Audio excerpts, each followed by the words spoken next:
ఆయుర్వేదంలో home remedies చేసుకోవడానికి చాలా మంచి అవకాశం ఉందండి. ఎవరికీ లేదు అది, ఇంగ్లీష్ డాక్టర్లకు అసలు లేదు అది, కానీ మంచి ఫలితాలు వస్తాయండి. సో ఉమ్మెత్త, నల్ల ఉమ్మెత్త ఆకులు, మునగాకు, నల్ల ఉమ్మెత్త ఆకులు కూడా ఎక్కువ తీసుకోవద్దు. ఒక 4 నుంచి 5 ఆకులు మంచి ఆరోగ్యకరంగా పెరిగినటువంటి మొక్క నల్ల ఉమ్మెత్త ఆకులు 4 నుంచి 5 తీసుకోవాలి.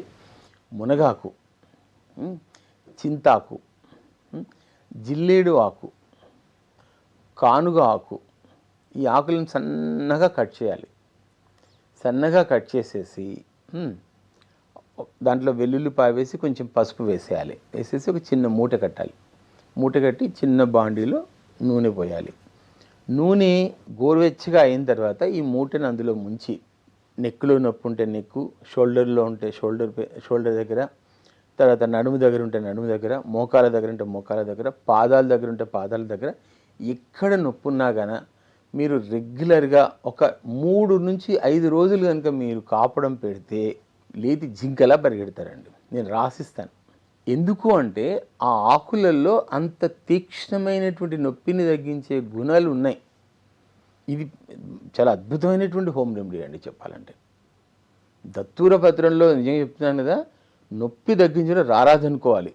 ఇవన్నీ కలిసినాయి అనుకోండి ఇంకా అద్భుతంగా పనిచేస్తుంది. Okay, this is very very important.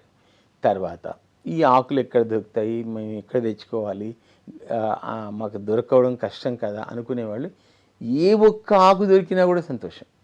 జిల్లేడాకు ఎక్కడంటే అక్కడ దొరుకుతుందండి. జిల్లేడి ఆకులను తీసుకొచ్చేసి ముందు వెనకాల క్యాస్టర్ ఆయిల్ రాసేసి, తర్వాత కొంచెం స్టవ్ దగ్గర వేడి చేసేసి నొప్పున్న ప్రాంతంలో పెట్టి, ఓకే, ఉప్పు మూటతో కాపడం పెట్టినా కూడా తగ్గుతుంది.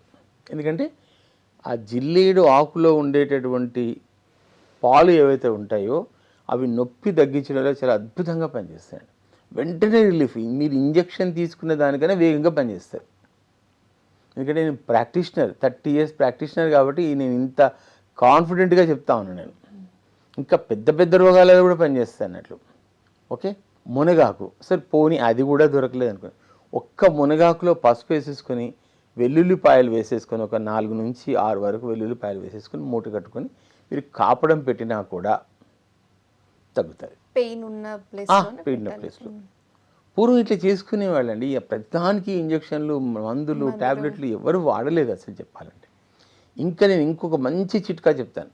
కర్పూరం ఒక భాగం, అజ్వాయిన్ సత్వం ఒక భాగం, పుదీనా పూల్ అంటే ఇవన్నీ ఎక్స్ట్రాక్షన్ అన్నట్లు. పుదీనా పూల్ అది దొరుకుతుంది మనకు, బయట మార్కెట్లో దొరుకుతాయి.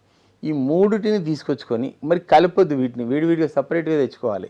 3 ఒక దగ్గర పెట్టినా కూడా కరిగిపోతాయి.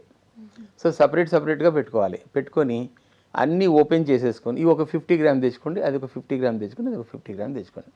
ఒక సీసాలో వేసేసేయండి అవన్నీ. పుదీనా పూల్, అజ్వాయిన్ సత్తు, తర్వాత కర్పూరం, ఈ 3 వేసేసేయండి. ఒక 3-4 గంటలు అది మొత్తం ద్రవ పదార్థంలా మారిపోతుంది అన్నట్టు. దాన్ని నొప్పున్న దగ్గర రాసుకుంటే మరి రబ్ చేయాల్సిన అవసరం కూడా లేదు.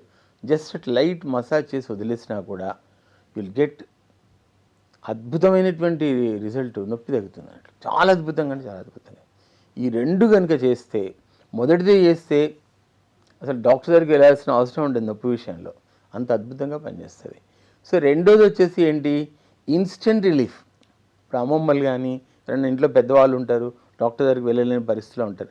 అట్లాంటి వాళ్ళు కనుక మసాజ్ చేసుకుంటూ రెగ్యులర్గా ఎక్కడ నొప్పి ఉంటే అక్కడ మసాజ్ చేసుకుంటే కీళ్ళ అరుగుదల కూడా తగ్గిపోతుంది.